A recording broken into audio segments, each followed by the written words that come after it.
Responsable del sabotaje al gasoducto del Nord Stream, una investigación que se ha centrado en una pista ucraniana. Medios alemanes revelaron la orden de arresto emitida por la justicia contra un buzo profesional ucraniano, sospechosos de estar implicados junto a otros dos de sus compatriotas. Pero, ¿quién es el autor intelectual y cómo impacta esto? Analicemos los hechos geopolíticos hoy en El Mapa. Bienvenidos.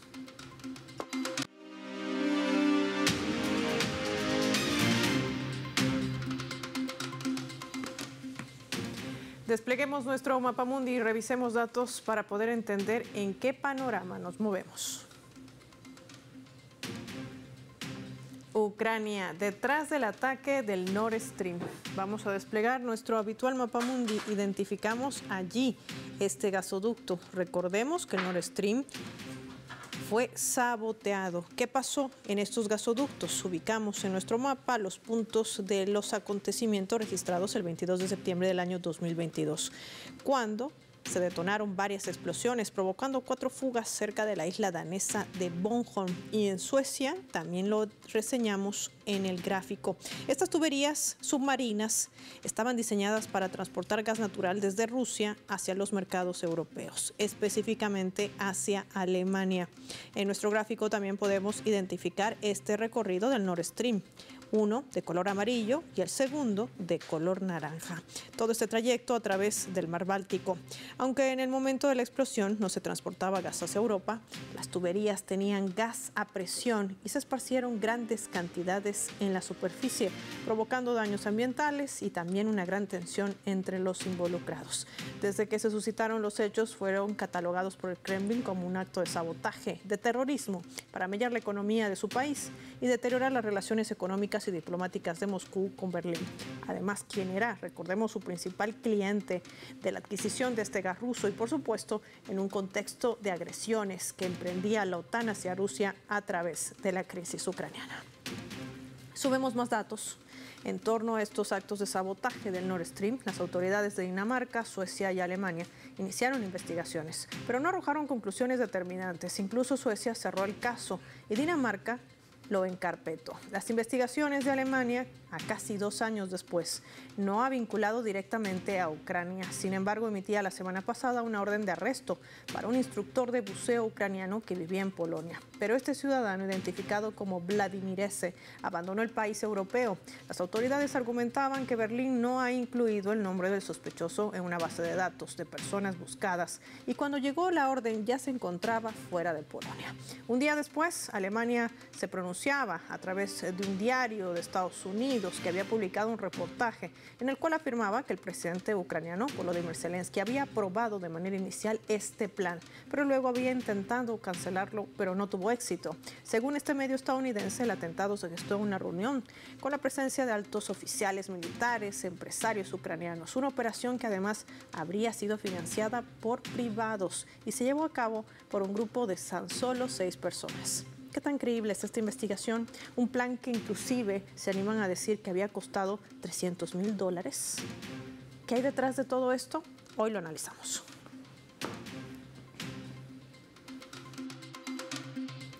Está con nosotros para analizar este tema, que no deja de ser complejo y al mismo tiempo interesante. Analista internacional, Firas Salcharani con nosotros. Qué placer tenerlo en El Mapa. Gracias por su tiempo para Telesur. Bienvenido. Hola, buenas tardes, Paula, y gracias por la invitación con un tema hoy en día de tanta actualidad. Muchos dirán, todos sabíamos que Ucrania tiene algo que ver en el sabotaje del Nord Stream. Lo había denunciado en reiteradas oportunidades Rusia. En medio, además, ¿por qué no? Me gustaría también más adelante analizar el papel que han jugado los medios y las plataformas digitales en torno a este autoatentado, como en un principio lo habían calificado. Pero, ¿por qué no nos preguntamos quién realmente está detrás de todo esto? ¿Quién será el autor intelectual? Y si realmente estas investigaciones van a avanzar o no. Paula, lo que hay que volver un poquito atrás y explicar un poquito a los que me están escuchando. El Nord Stream 2 empezaron la construcción en el 2018. Son 2 tubos, uno terminó en el 2021 en junio y el otro en septiembre del mismo año. Estamos hablando de una capacidad de 55.000 millones de metros cúbicos al año, que ya no es para la economía alemana, prácticamente para toda Europa en general, y esto financia prácticamente la relación Rusia económicamente con toda la Comunidad Europea. No tenemos que olvidar que Biden, hablando ahora, ¿por qué llegamos a Ucrania? Esto lo llegaremos ahora para que la gente entienda por dónde van los tiros. Biden en mayo del 2021, estamos hablando antes de terminar el primer tubo y el segundo tubo, puso sanciones sobre todo el proyecto a las empresas alemanas y rusas que están trabajando en el tema. Y en el 7 de febrero del 2022, antes incluso de la operación especial rusa en Ucrania, amenazó, está la hemeroteca ahí, de poner fin al gasoducto de Nord Stream 2. Estamos hablando de Biden, de la administración americana. Evidentemente, el ataque surge el 26 de septiembre del 2022, sin olvidarnos que 3 meses antes había unas maniobras de la OTAN muy importantes en esta zona que se llama el Báltico 22, donde prácticamente, según las fuentes de Simon Hertz, que sabemos que el periodismo de investigación en Estados Unidos, y este hombre que tiene mucho prestigio, vienen siempre de información de anónimos que saben muchos datos sobre el caso, donde habló con detalles quién ayudó, que serán buzos americanos, colocaron 8 bombas en la zona prácticamente, el que ayudó en explotarlos prácticamente hasta un avión noruego donde lanzó una boya de acústica en la zona para que se pueda explotar. Por lo tanto, hay muchos datos, está en claro que el que está detrás está Estados Unidos. ¿Por qué ahora quieren acabar con el tema de Ucrania? 2 motivos. Primero, igual la guerra que ahí está entre demócratas y republicanos dentro de hoy en día las elecciones en Estados Unidos. Vemos a ver ahora mismo desde que Wall Street Journal sacó la noticia de pantomima, de dibujos animados, entre 4 ucranianos privados, borrachos, en un barco deciden hacer una cosa de tanta magnitud, pero en territorio incluso del Báltico de la OTAN. Quiere decir, no sé, esto necesita una infraestructura, una cobertura, un tema de inteligencia y de tema de Estado. Por lo tanto, lo que hay que ver hasta dónde quieren llevar esto. Bajo mi punto de vista, en esto influye mucho esta pelea entre demócratas y republicanos, a ver qué puede favorecer, porque prácticamente es la época Biden, seguro en la Casa Blanca lo sabía, la CIA le dio la orden, que pueden usar ucranianos o no, lo mismo como en Siria, el que toma las decisiones del M6 o la CIA, pero el que corta la cabeza era un uzbeco que viene por hacer la jihad en Siria. Por lo tanto, que Ucrania, el motivo de todo el tema de Ucrania para acabar ahí las investigaciones, porque ya hemos dicho que en este caso Dinamarca y Suecia han cerrado en falso, que cosa rara, que es una cosa de tanta magnitud de importancia, cierran en falso, que nadie sabe nada, parece extraterrestre que lo han hecho. Los alemanes tienen que dar una explicación política, económica, incluso a nivel de tribunales, y evidentemente esto le va a haber una indemnización en el tema. Y lo más fácil y lo mejor cerrarlo en el tema ucraniano. Quizás este buzo ucraniano acaba desapareciéndose, o lo van a matar en algún sitio, o probablemente están preparando la salida de Zelensky en un atentado, cualquier cosa, para que el tema se acabe en Ucrania relacionado directamente con el presidente ucraniano y 4 ucranianos que no saben ni quién son, y no se investiga más. Quizá de ahí viene toda la historia. Y Firas, mientras todos estos acontecimientos que no dejan de ser interesantes porque sí marcan la política y los intereses geopolíticos que se barajan de por medio, hay que también profundizar. ¿Quién se beneficia y quién se perjudica con el sabotaje del Nord Stream? En un momento podía verse como una estrategia de Estados Unidos de planear este sabotaje contra Rusia para mermar su capacidad de respuesta. Esto no ha sido así. Estados Unidos trató de beneficiarse con la venta de gas a través de metaneros, vendiéndole a Europa, muy supeditada también a sus intereses, mucho más caro. Pero Rusia no ha dejado de ser la potencia energética que es, porque ha logrado encontrar otros mercados. ¿Qué decir como punto clave sobre esto? Fundamentalmente, eso era uno de los planes. Ellos hacen muchos planes sofisticados para un objetivo grande, pero no siempre les sale el imperio.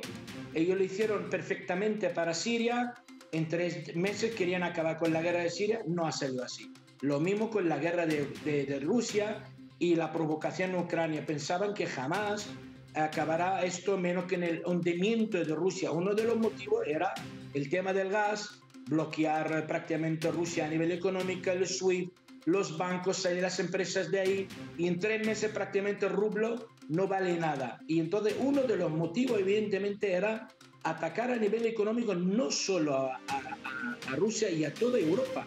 Estamos hablando de 55 mil millones de metros cúbicos para toda Europa, porque a través de Alemania llegaba hasta España incluso este gas.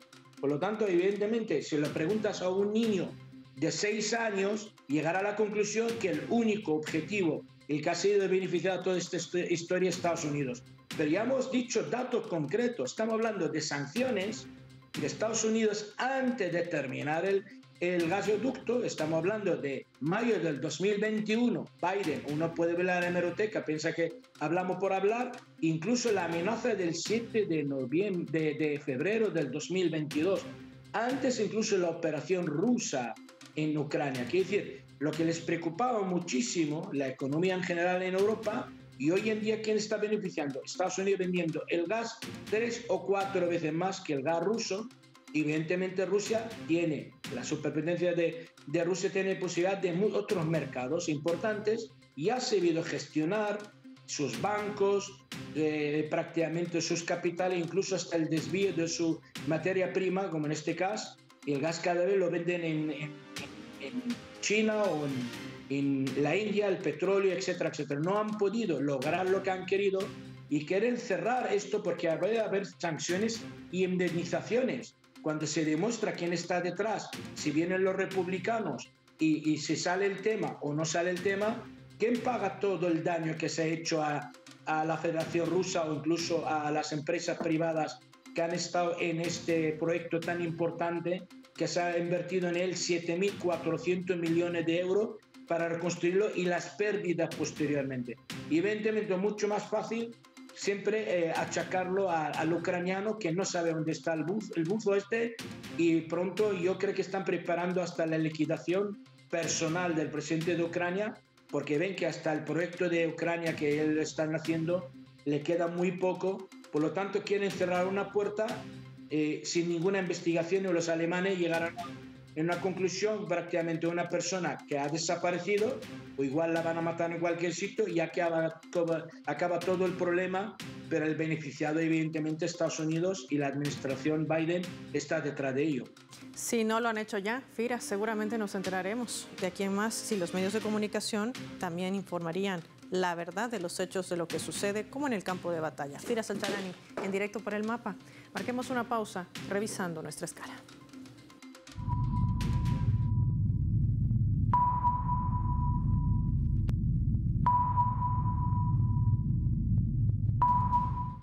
A través de este portal web de Sputnik que colocamos en la pantalla del mapa, que está titulando de la siguiente manera. Ahí lo tenemos.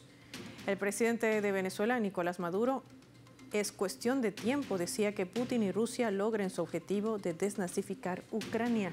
El presidente de Venezuela, Nicolás Maduro, aseguró este 19 de agosto que la derrota de Ucrania es cuestión de tiempo, afirmando que Rusia logrará su objetivo de llegar a esa desnazificación. Es cuestión de tiempo, dijo, que rindan a esta tropa, que se rinda a Ucrania. Es solo cuestión de tiempo. Es cuestión de tiempo que el presidente de Rusia, Vladimir Putin, y que Rusia logren su objetivo de desnazificar Ucrania. Lo van a lograr, es cuestión de tiempo, pero es ese el proceso de derrotar, se vuelve aún más peligroso. Señalaba el mandatario venezolano en el marco de su programa televisivo semanal Con Maduro Más, que difunde también la televisión estatal. El mandatario hacía este comentario en respuesta a una noticia que fue presentada en un medio de segmento de su programa, que destacaba que Ucrania podría provocar otro Chernobyl, según un exoficial de Estados Unidos. Al respecto, el mandatario venezolano opinaba que Ucrania se ve perdida en la guerra de agresión que ellos tienen contra Rusia. Le tocará a Estados Unidos de Norteamérica en su momento y a Europa detener los planes terroristas contra las plantas nucleares que ataca justamente Zelensky, garantizar que haya una negociación política y Ucrania se rinda de manera definitiva y cese el nazismo en Ucrania. Así lo reseñaba el mandatario venezolano. Ya volvemos.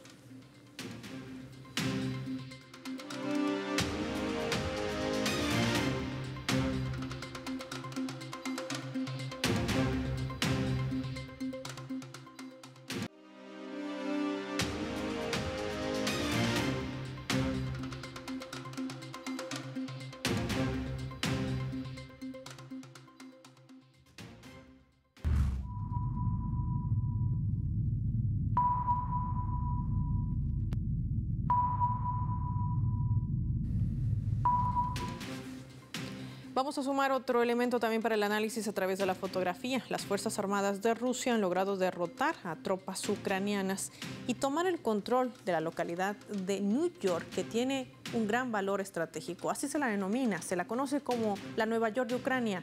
El Ministerio de Defensa de Rusia estaba informando que el control abre el camino hacia Toretsk, una ciudad estratégica en la República Popular de Donetsk, una operación que ha sido desarrollada por las unidades del Grupo de Fuerzas Rusas del Centro, y como resultado de estas actividades, el enemigo ha perdido más de 585 soldados de sus filas, 3 tanques, 2 vehículos, un obús M777 de fabricación estadounidense, 2 cañones de 20 y 3 obuses de 30, entre otros elementos militares.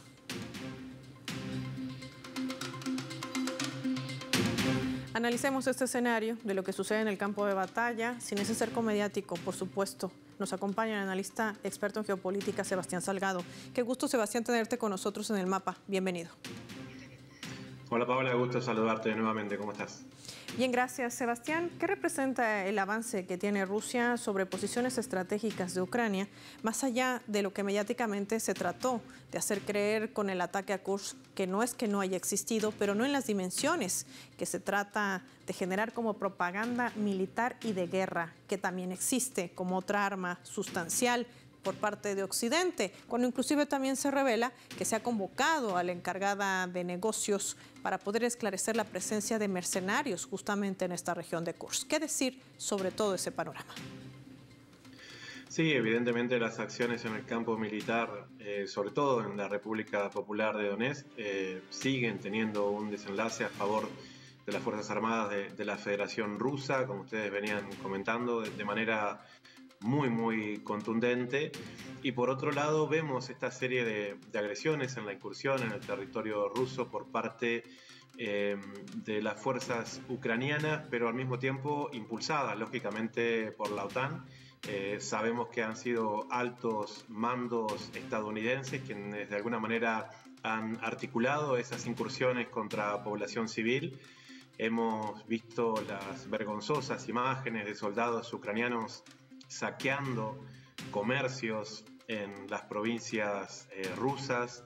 Hemos visto al mismo tiempo la muy lamentable también cifra de efectivos ucranianos caídos, ¿no?, en ese intento de incursión, que desde que lo iniciaron hace prácticamente una semana ya superan los 2.000 efectivos. Y al mismo tiempo también nos ha tocado ver algo que creo que pocas veces se ha visto en un conflicto armado, y es que los prisioneros de guerra ucranianos no están queriendo ser, vamos a decir, moneda de cambio por prisioneros de guerra rusos. Hay prisioneros de guerra ucranianos que no quieren volver a Ucrania, prefieren permanecer como prisioneros de guerra en la Federación Rusa porque saben cuál es el destino que les puede tocar si vuelven a las fuerzas de Ucrania comandadas por la OTAN, y al mismo tiempo también han pedido y prefieren ser parte de las fuerzas rusas. No hay antecedente en el mundo en un conflicto ver este tipo de cosas, y por eso, así como ustedes comentaban bien, la realidad de lo que veníamos viendo desde hace prácticamente 2 años en el atentado terrorista que Ucrania y los países de la OTAN han generado en el gasoducto Nord Stream 2, también este ataque contra población civil en la Federación Rusa, el objetivo que tiene es generar terror. Por lo tanto, estamos ante otra de las incursiones terroristas ucranianas contra la Federación Rusa. Bastián, a propósito de esto, me gustaría revisar la leyenda que tiene que ver con la declaración que vierte el actual presidente de Estados Unidos, Joe Biden, porque se está desarrollando la convención de los demócratas para tratar de ratificar a Kamala Harris como la candidata de esta tolda política. Veamos.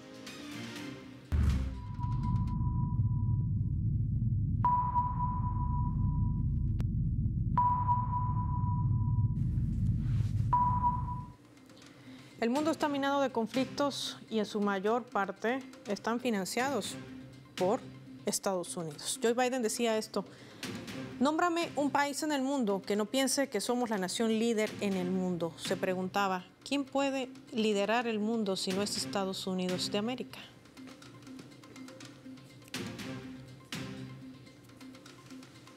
Sebastián, ¿qué opinas sobre esta frase? ¿Será realmente que Estados Unidos aún es la gran potencia que fue cuando dominaba el mundo o las cosas ya han cambiado? Bueno, Paula, no, es evidente que las cosas han cambiado mucho. La realidad de este mundo multipolar, tal vez representado de manera más contundente a través de los BRICS, es parte, ¿no?, de esta nueva realidad.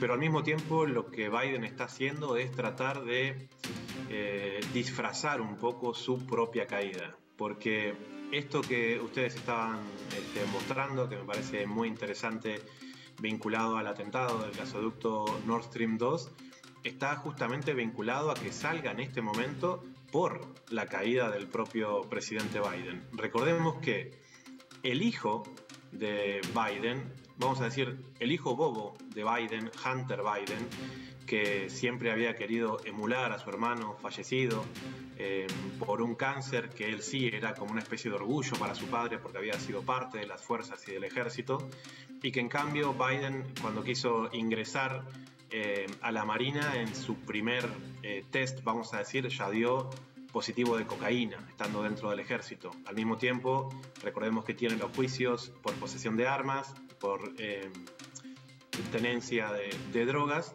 pero por sobre todas las cosas, Hunter Biden era parte de Burisma, la empresa ucraniana dedicada al gas, a través del cual se usaron las influencias durante el gobierno de Obama, cuando su padre era vicepresidente, para que a través de presiones en la Embajada de Estados Unidos en Italia favorecieran los intereses de que Estados Unidos compre gas vinculado a esa empresa, en el que Joe Biden ya había metido a su hijo prácticamente en el mismo tiempo que dieron el golpe de Estado en el Euromaidán en el año 2014. Entonces, cuando hoy empezamos a ver por qué el Wall Street Journal empieza a contar ahora todas estas historias de cómo fue el atentado contra el gasoducto Nord Stream 2, por qué estas historias de entender efectivamente de que los alemanes están dimensionando de que cómo pueden ser aliados de Ucrania, si Ucrania es en definitiva quien dinamitó el gasoducto Nord Stream 2, nos ayuda a ver en perspectiva de por qué el propio presidente Biden está tratando de que su caída sea lo menos ruidosa posible. Sin embargo, en este momento en que le han soltado la mano y que vemos la realidad de cómo se está evidenciando la participación de su familia vinculada a los intereses gasíferos alemanes, que llevaron incluso, como bien decía Firas anteriormente, a anticipar la posibilidad del atentado contra el Nord Stream 2, bueno, evidencia realmente cuáles son los intereses corporativos detrás de estas personas. Y esos intereses corporativos no solamente se plasman contra Rusia, también contra China, también contra Venezuela y contra otros países de nuestra región, lo que enciende aún las alertas del avance de esa política capitalista, neoliberal, fascista, que tiene también atentados al sistema electoral en Venezuela. Es una de las interrogantes también sobre la mesa. Ahí estaba nuestro analista Sebastián Salgado. Gracias, Sebastián, como siempre, por tu tiempo y tu análisis para el mapa, para Telesur. Nosotros vamos a revisar ahora nuestros vectores, con lo que finalizamos este programa.